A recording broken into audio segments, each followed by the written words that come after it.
Hello, everybody.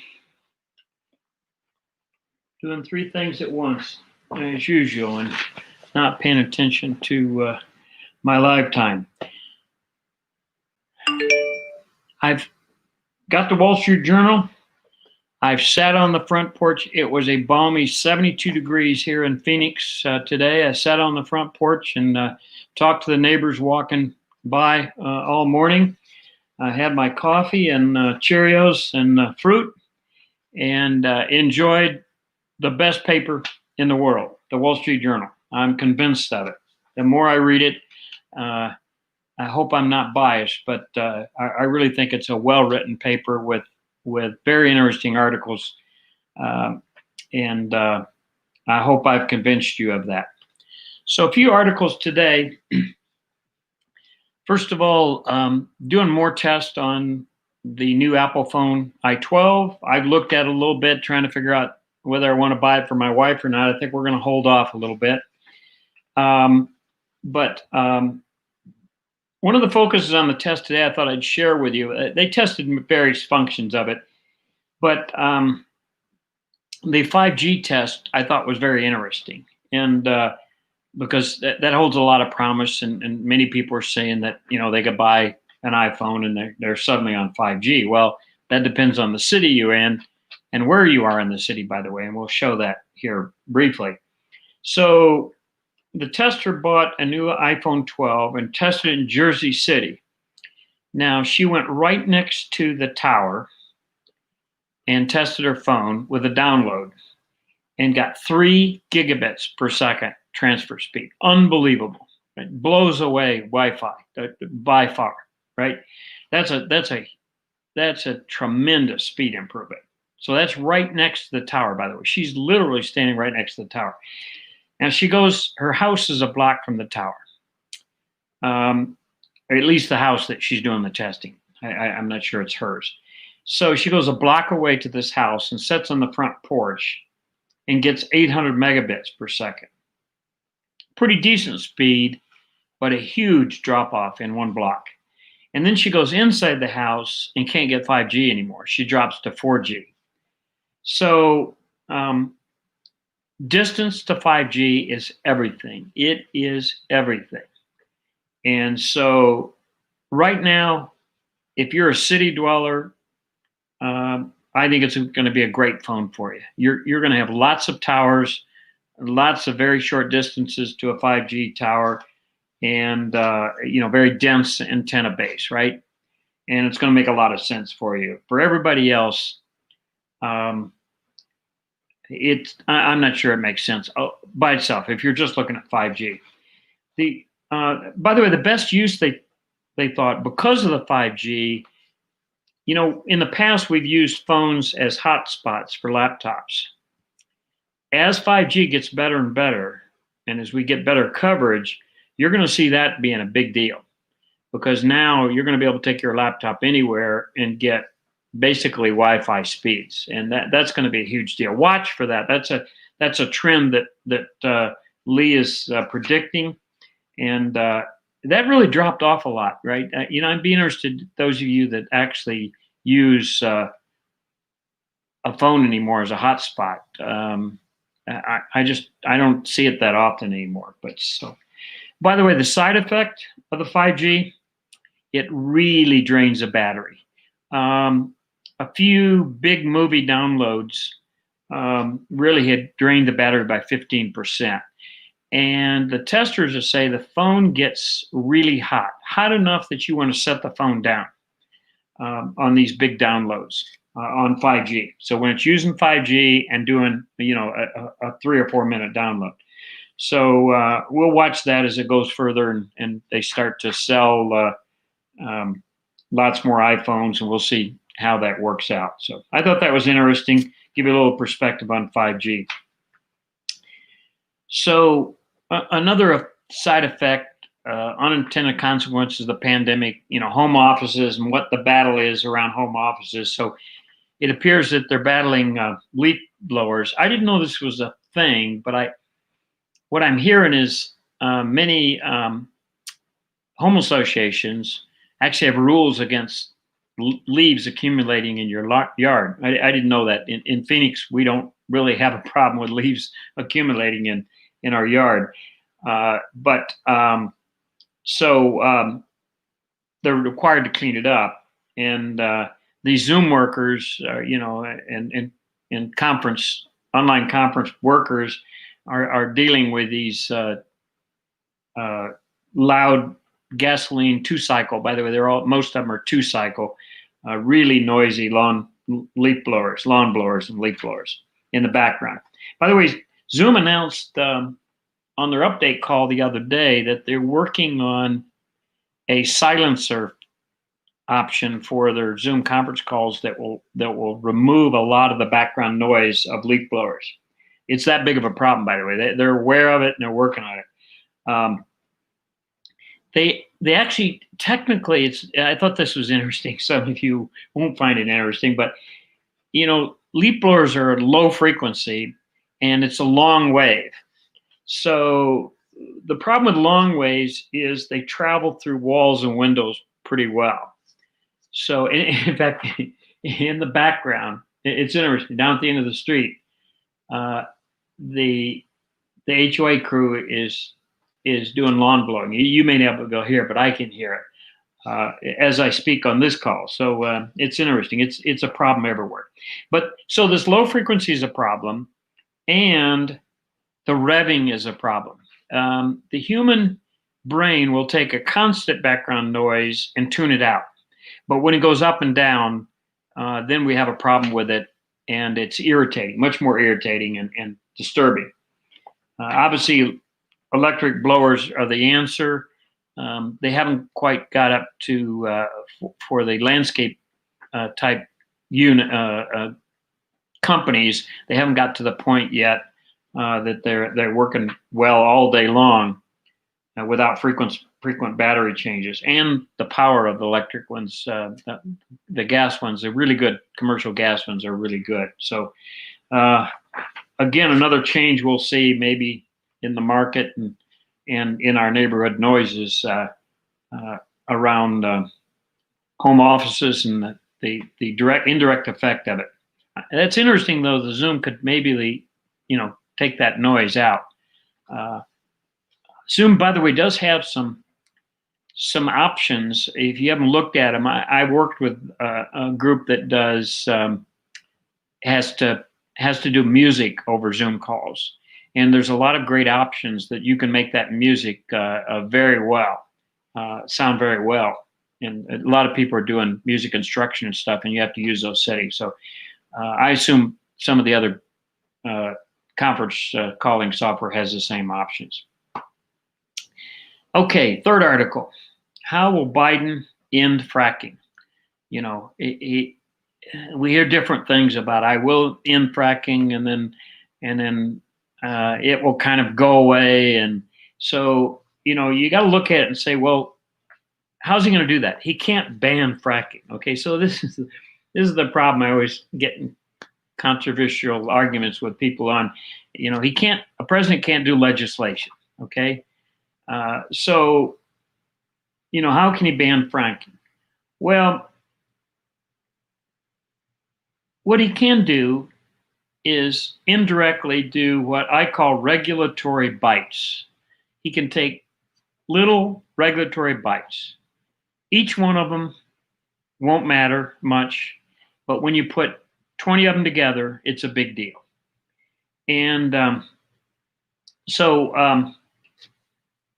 the first one he can certainly do, and he's talked about this, is outlawing any oil drilling or fracking on federal lands. By the way, that's 8% of the amount of natural gas and oil that's coming out right now is on federal lands. So that would drop it by 8%. That's a bite. That's a big bite, but it's a bite, right? Doesn't put away. So then the other thing, he can make the gas producers pay for the methane leaks. A lot of the producers have said that'll knock the small guys out right away. They'll sell out to the big guys, and the big guys will close that fracking operation, that individual fracking operation, because they're already suffering from low prices, and they want some of these guys out of this market. So you can see how these bites will happen. If you want a lesson in that, look at the Obama coal policies, and he would simply mimic those coal policies. In that 2011 to 2016, when Obama did that, 94% of the coal market in the U.S. went away, using coal in the U.S. He had air quality rules. He required them to capture and store emissions. That was interesting because there was no technology available. He said, you got to go do this and work with these technology people. Well, nobody knew how to do it. So that effectively stopped that. He said if you're close to a stream, you couldn't do any mining because of the fact that it could on the water. And then he did a technical term called long wall mining. He made that illegal. So it's death by 1,000 cuts. You've heard that expression before. Death by a single little cut doesn't hurt you. 1,000 of them, you bleed to death. And the observation I'd have about this is I don't think the founders and the framers of the Constitution ever counted on the Americans being governed by an administrative state. And that's what this is. So what he simply does, the president, in case of President Biden, if he wins, he goes to the administrative state and says, start working on rules. I want rule after rule after rule, and I want you to figure out how to kill this. And if he can kill 50% of the oil drilling and the fracking, and you could see what Obama did. Now, in the end, fracking did end coal, and Trump had a lot to do with that. But and the pipelines, by the way. By the way, there was another issue that Obama worked on is the pipelines, right? That's a death by 1,000 cut, and each one of them maybe take 5%, 3% of the market away. So the problem with administrative state is who in that regulatory body did you elect? Which one of those persons were the rules? The writing of the rules that govern us, right? On a daily basis, govern how much we're going to pay for gas and so on. Which one did you elect? Well, of course, you didn't elect any of them. And many of them are hanger-ons from previous administrations. Who knows where their bias lies? At some point, this country is going to have to deal with administrative state. And I don't know another way to do it other than shutting down huge portions of the government and just stopping everything and starting over with very limited government. Are we prepared to do that? I don't think so, but we'll see. Fourth story. Biden did not break any laws. So the argument goes, about the Biden and the emails and some of the stipulations or observations that now believe that Biden shared in some of the wealth that came out of the Chinese deal with Hunter Biden, his son, and or the Ukraine deal. And so, Vice President Biden was a private citizen in 2017 when the Chinese transactions were cut.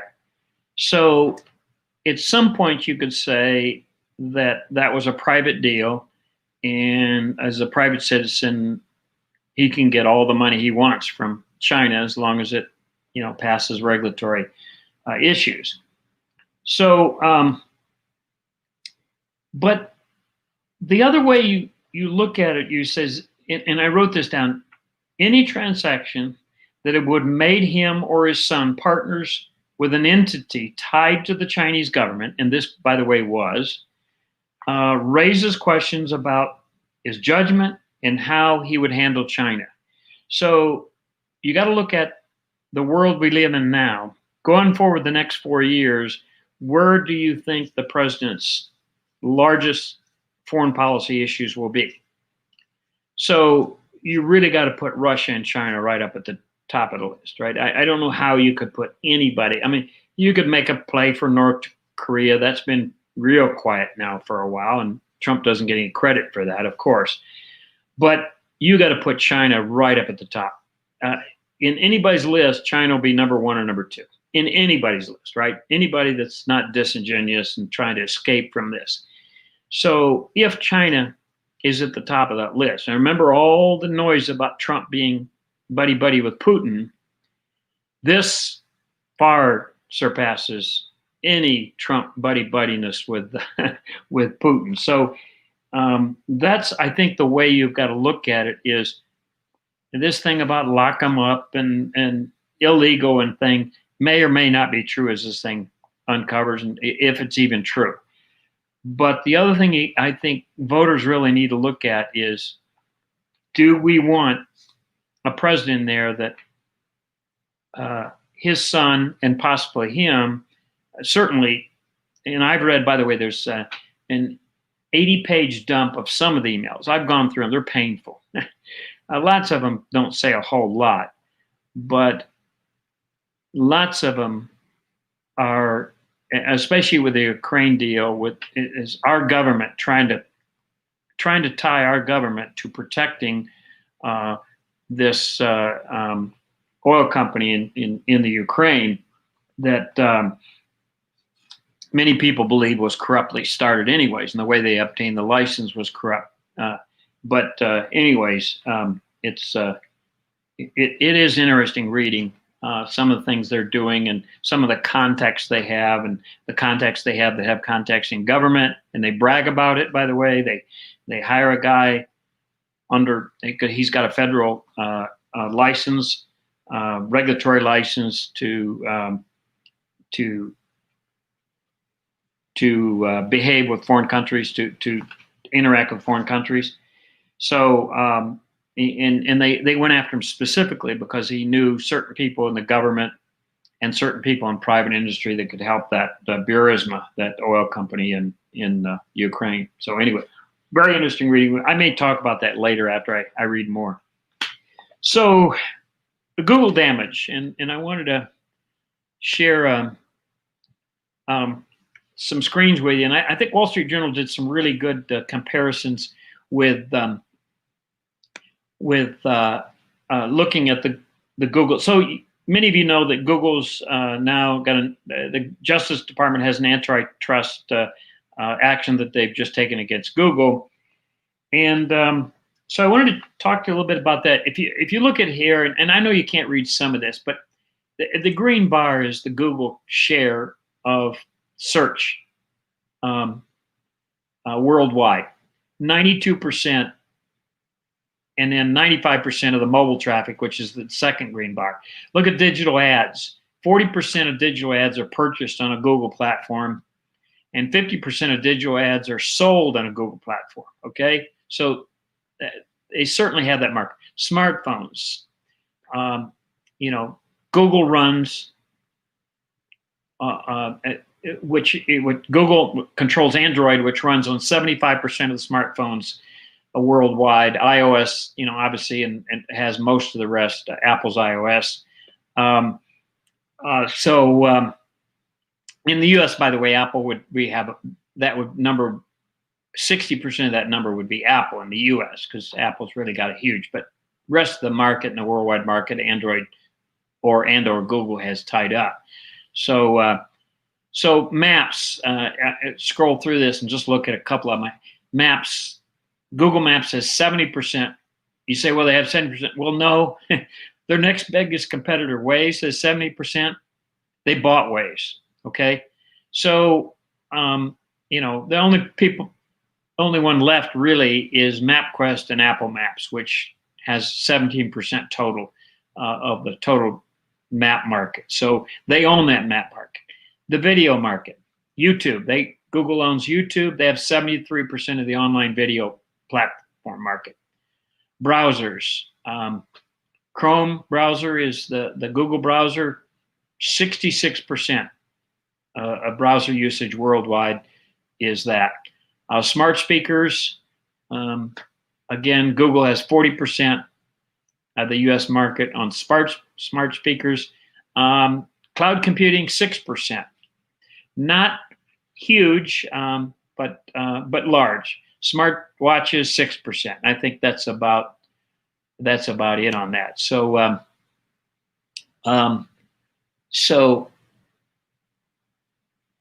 yeah, DuckDuckGo. Somebody just had a comment on DuckDuckGo, and it's a great browser, but they're talking a few percent of the browser market in the U.S. And Google owns it. So in all of that, I'll go through all that and say yes, Google dominates the market. Here's the problem when you get into the anti-competitive stuff that the Justice Department is doing right now, is you have to prove that that not only do you have market dominance, but does this market dominance damage consumers? Okay, and so that's the question you got to answer. And I got to tell you, I'm not sure I like all of what Google's doing and what they do with my data, but I have trouble when you ask me, say, well, how is it damaging me? How is it hurting myself as a consumer? And I'm not sure I can answer that real quick. And by the way, I'm not sure the government can right now. They have to know this. They're smarter than I am. They have to know that they have to prove this. It's going to be really easy to prove, as I just did in a few seconds with a few graphs, that they certainly have market dominance. They control the market, no question about it. Now the next step is, and I'm repeating myself, I hope it doesn't bother you, but have they damaged consumers because of it? I'm sure that Alphabet, the parent company of Google, is going to come back and say, no, you have not proved that. So today, the last article is on the school danger. So have you noticed that all the noise around schools and how dangerous they are just gone away overnight, just gone away? Now, I don't know about your state, and I was going to look into Colorado. I know basically in Arizona, we're all back to school. I know of, if we're not back, it's within a week or so of everybody, and they're staggering, grades. Some grades were like the 12th grade, and then the 7th grade came back, and then the 11th grade. And so don't quote me exactly, but trust me, they're 80 to 90% back to school, full-time school, all day long. So, but remember, all the teachers unions were telling us that the teachers are going to fall over dead, and we're going to have hundreds of kids sick, and it's going to be a mess, and it's going to be very dangerous. Church mice, you crickets, right? You don't hear anything. It is quiet. The Wall Street Journal had an article about somebody did a study of the last 2 weeks of September in the U.S. of all the schools, and the infection rate of students was 0.13%. 0.13%. By the way, the staff was about double that, 0.24%. The U.S. infection rate right now is 2.6%. So the infection rate that kids 0 to 18 and the teachers that teach them is negligible. It is nothing right now. So you got to ask yourself, what did we do differently? We held off school. Remember, we kept, oh no, we can't go back, end of August, early September is too dangerous. We held off. So what did we do in that time frame that suddenly made going back to school very, very safe? We cleaned the schools with some magic solution. We were going to do that anyways, right? Did they work on the ventilation systems? I didn't hear too much about that. I heard it was very expensive, and a few schools were playing around with it. A few schools had some filters, but I haven't heard somebody back saying, yeah, this is what really helped. So nobody's come back and said, here's why we were right to begin with, why it was so dangerous. Here's why it's not so dangerous right now. And in fact, I might take the opposite argument. It was much more safer for them to be in school 8 hours a day than out running around the neighborhoods and come and visit old people like Grandpa Lee here, Tata Lee, And so maybe staying away from me 8 hours a day and going to school saved my life. I don't know. But you wonder if there ever was a problem. And why are the scientists so quiet right now? Right? I just you tell me. Maybe there's some articles out there I've missed, but it's really quiet right now.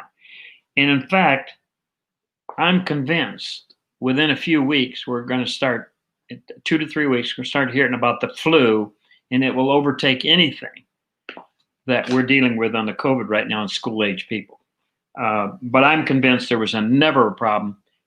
Foreign countries taught us that. They were in school, and the kids did real well, and the staff did real well.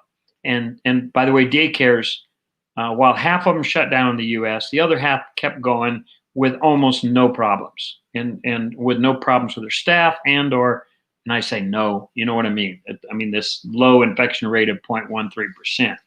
So the school dangers are gone, and I really think the politicians, just to give them an opportunity, I think they ought to brag about that, and they ought to say unions were holding us hostage, and what we want the unions to do right now is explain to us how suddenly waiting till the end of September to go back to school made it so much safer. What happened in the meantime? They were always going to wear masks, right? They were always going to clean the desk and stuff after every day and so on. So we'll see.